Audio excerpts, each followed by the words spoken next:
Assalamualaikum, Best 5.10 malam sekali lagi bersama saya Ismail Adnan. Kita lihat fokus jam ini.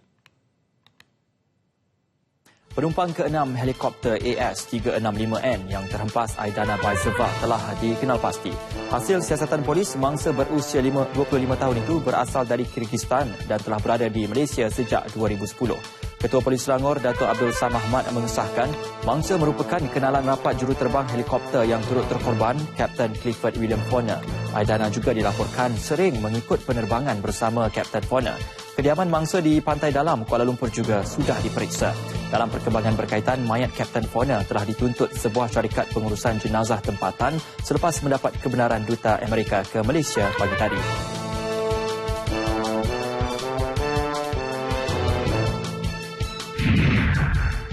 Pasukan Biro Siasatan Kemalangan Udara AAIB berjaya mengeluarkan satu lagi enjin helikopter tengah hari tadi. Sebaik dibawa keluar, enjin helikopter berkenaan diterbangkan ke Sungai Besi oleh Unit Udara Polis Diraja Malaysia.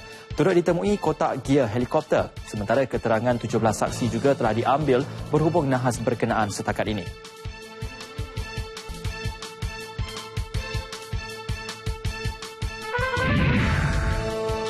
Perkembangan fasa pencarian MH370. Mesyuarat peringkat menteri antara Malaysia, Australia dan China akan diadakan di Kuala Lumpur 15 April nanti. Ia bagi membincangkan fasa pencarian seterusnya pesawat MH370. Menurut Menteri Pengangkutan Datuk Seri Liao Tiong Lai, fasa pencarian pesawat yang hilang itu sudah meliputi kira-kira 40% daripada kawasan pencarian seluas 60,000 km persegi. Hampir 208,000 km persegi pemetaan dibuat setakat ini.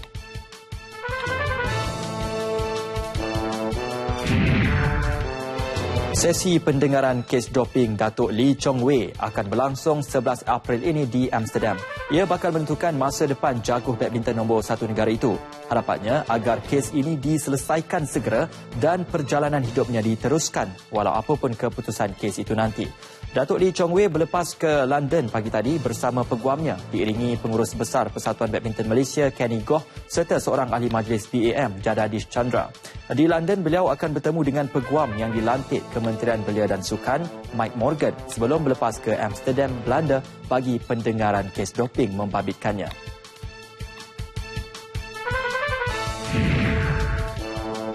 Operasi ketenteraan menghapuskan kumpulan pengganas Somalia Al-Shabaab. Jet tempur Kenya menjalankan serangan udara di negara itu selama 2 hari berturut-turut, iaitu pada Ahad dan semalam. Hasilnya 2 kem latihan Al-Shabaab berjaya dimusnahkan sama sekali. Ia terletak kira-kira 200 km dari sempadan Kenya.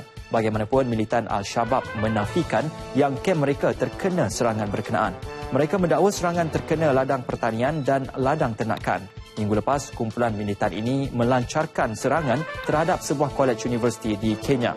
Menurut sumber tentera Kenya, serangan berkenaan dilancarkan bukan sebagai tindak balas terhadap insiden itu.